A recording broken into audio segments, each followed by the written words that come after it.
Now imagine mourning the death of your childhood sweetheart only to learn 30 years later they were still very much alive. Not only that, you both still wanted to be together. Amelia Mulcahy with a special Adelaide couple who prove love really can overcome any obstacle. So, got this photo of both of us and I'm not looking very happy. I'm about 4 and you're about 6. We're up at Tisbury Street. Do you remember that?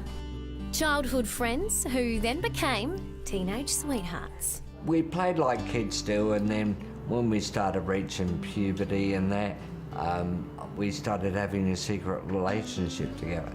Like Romeo and Juliet, Stephen Lambert and Tracy Bilby's parents didn't approve.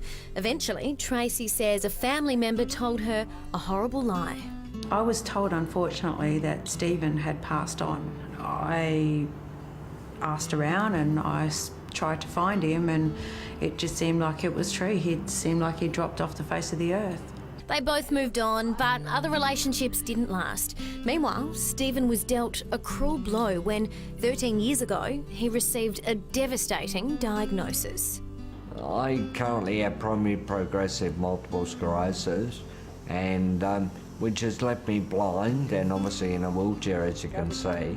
He's fought hard to live an independent and full life, even taking up skydiving. Then, last December, while using his voice-activated computer, he was amazed to find a familiar name on a buy, swap and sell website. Her name came up, and instantly I knew it was Tracy that I dated all those years ago. He immediately made contact. Tracy, is that you? I've been looking for you for a long time. Tracy was shocked but thrilled to hear from the man she thought was dead, and she didn't care that her love was blind and in a wheelchair. Then when she came here the day before Christmas, I made her answer the door because there was a knock at the door, and there was 30 carnations there, one for each year that we were apart. It was very powerful. I was in disbelief for days, weeks on end, and I just couldn't stop crying. Every time I saw him, I would, touch him. It's like you're alive.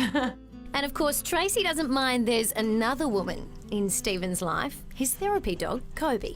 She's my best friend, yeah, and she's everything to me, Living here by myself, she's just everything. Stephen says Kobe even once helped save his life after his wheelchair toppled over outside. I was screaming out for about 4.5 hours, trying to get attention to get help. Kobe ran next door and alerted Stephen's neighbour. And he come out and found me, picked me up in my wheelchair, and pretty much saved my life. I'm in debt to the guide dogs for giving me Kobe. It's obvious there's a really close bond with him and Kobe, and I don't know if you get that with every match. Yasmin Flynn is Stephen's case manager at Guide Dogs SA. To see him just grow in confidence has been amazing. Stephen is so grateful to Guide Dogs, he's hosting a community fundraiser at his Lyndoch property tomorrow. We've got 3 local bands that have donated their time, and we're having a barbecue, and we'd like everybody to come along and help us give back.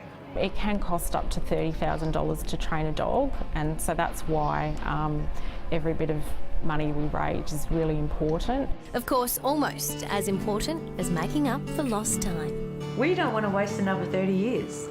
We want to get married. That's our new photo, and that's our new beginning. It is. It is. I love you. I love you too.